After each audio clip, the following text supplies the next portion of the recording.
Okay, it's with great pleasure that I introduce a real good friend of ours, a good friend professionally and personally, somebody who is very, very, very passionate about what we do. Okay, you've heard him this morning or this afternoon, his brief introduction, and everybody's talking about Carlos Lara. Carlos Lara. Well, this is the real deal here. Okay, he understands the importance of what we're doing. He understands the importance of free markets, free contracts with free individuals. Okay, and I asked him to speak tonight after dinner because I think what he's got is so important. I want you to sleep on it. Okay, because when we get together tomorrow morning at 8 o'clock, it's going to be about production and case studies and things like that. So this is going to be something that's going to launch us into that tomorrow morning. So without further ado, I'd like to introduce Carlos Lara.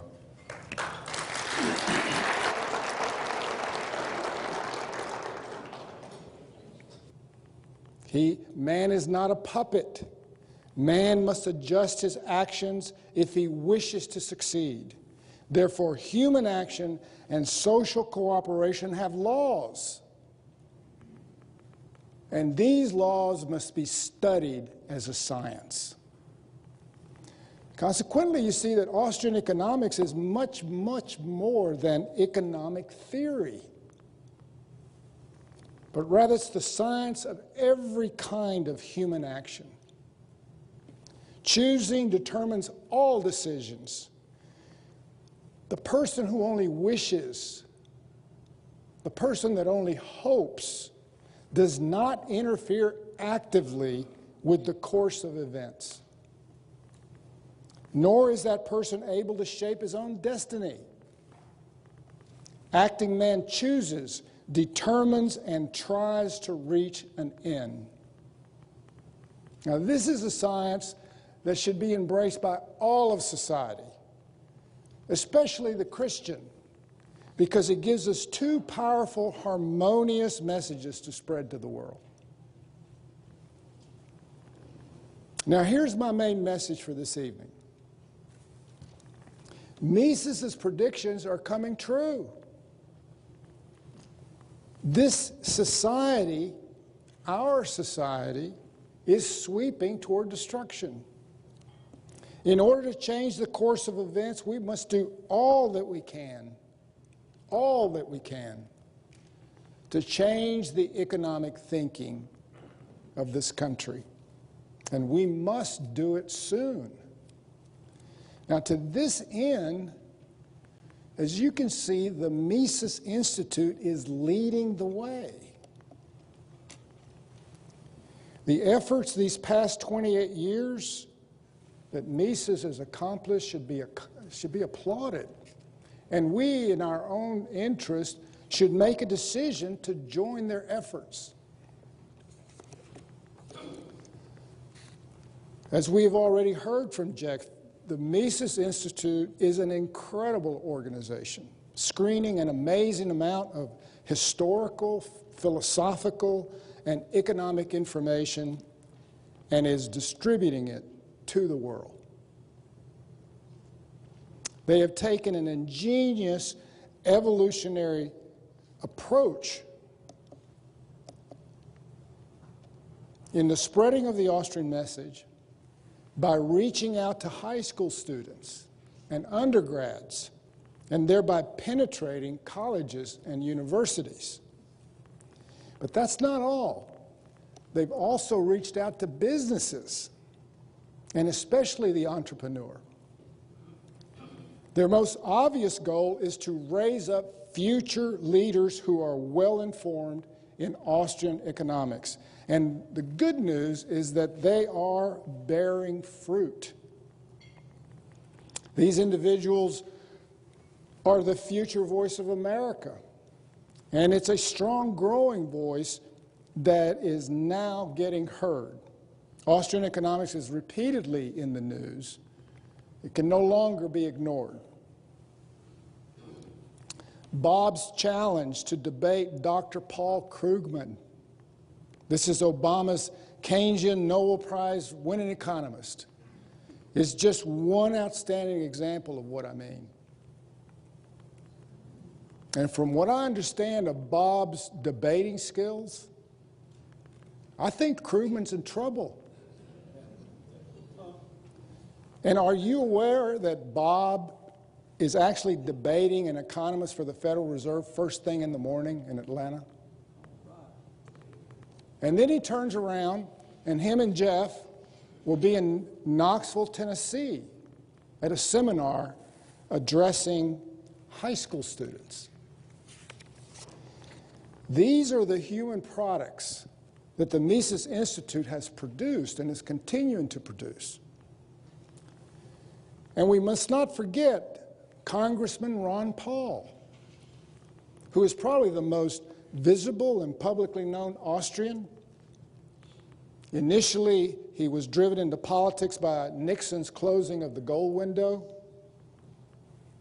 As you know, Paul has gained a very strong influence in Washington, and not by serving special interest, but by educating others in Austrian economics.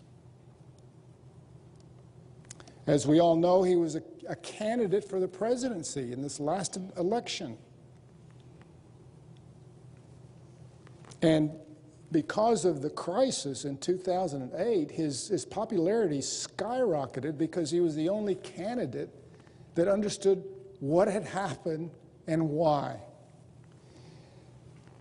This year, he is the new chairman of the Monetary Policy Subcommittee that oversees the Federal Reserve. Now, that is a tremendous victory for all Austrians. Ending the Fed has suddenly become a real possibility. Now, this is very exciting news.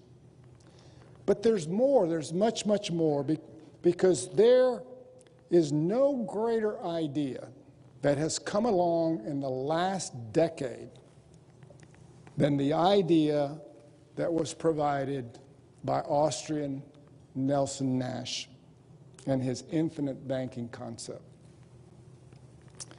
Mises once said that the individuals with the ability to change the world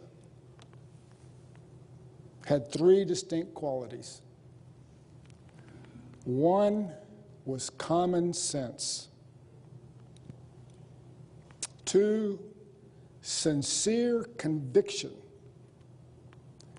And three, courage. The courage to tell the truth without fear. Nelson Nash fits that description perfectly.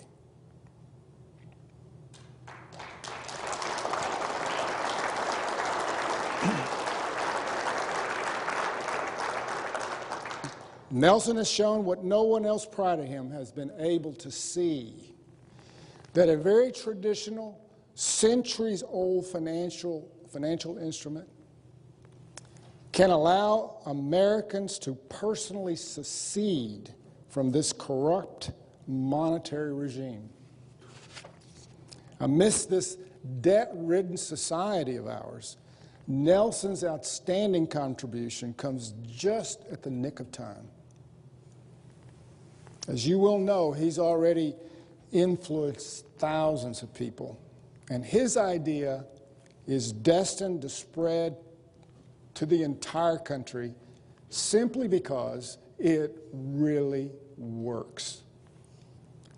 Austrians have always believed that if enough people can learn the basic principles of Austrian economics, and in particular the Mises-Hyatt theory of the business cycle, that then the public would force government to change its destructive ways. The problem has always been that it would take a long time to accomplish this. But Nelson's idea convinced Bob and me that the practice of IBC could not only benefit Americans immediately, but could also help accelerate the goal of all Austrians. The discovery that IBC actually mutes inflationary credit expansion completely transformed us. The more Americans that practice IBC, the more it starves the beast. Cash flows and deposits move into the insurance companies and away from the commercial banks. Furthermore, the practice of IBC does not contribute to the national problem.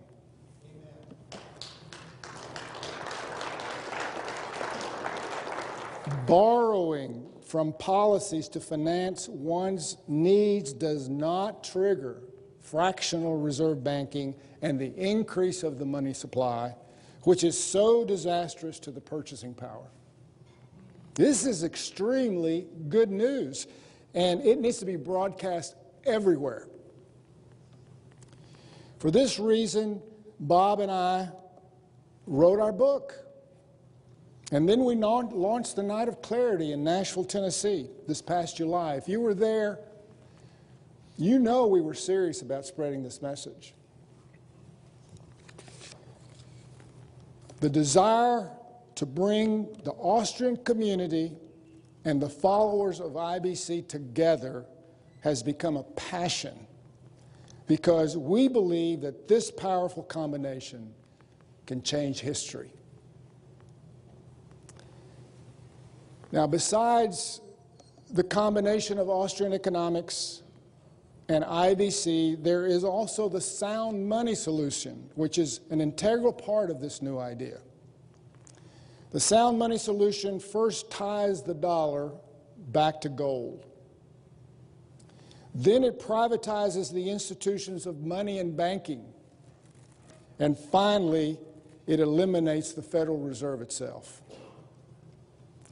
Many Austrians, especially Murray Rothbard and of course Ron Paul, have supported the sound money solution for decades, even though they knew that the probability of it ever being accepted was near impossible.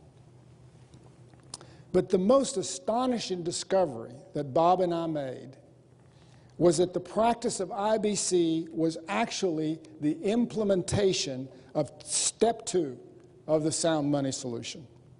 And it could be done immediately and by anyone.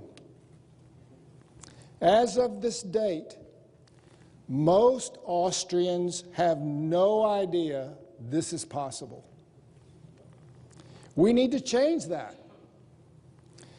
IBC practitioners need to learn how to communicate this very important piece of the IBC message, not only to Austrians, but to all Americans.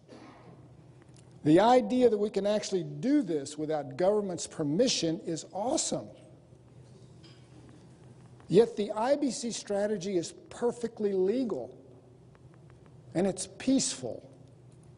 It's peaceful. We don't need to have angry mobs running through the streets and storming Washington. We don't even have to fire a single shot. Rather than revolution, this strategy represents secession from the existing order. And secession, you see, is a strategy that Austrians already believe in. They are just simply unaware that it can be accomplished through the practice of IBC.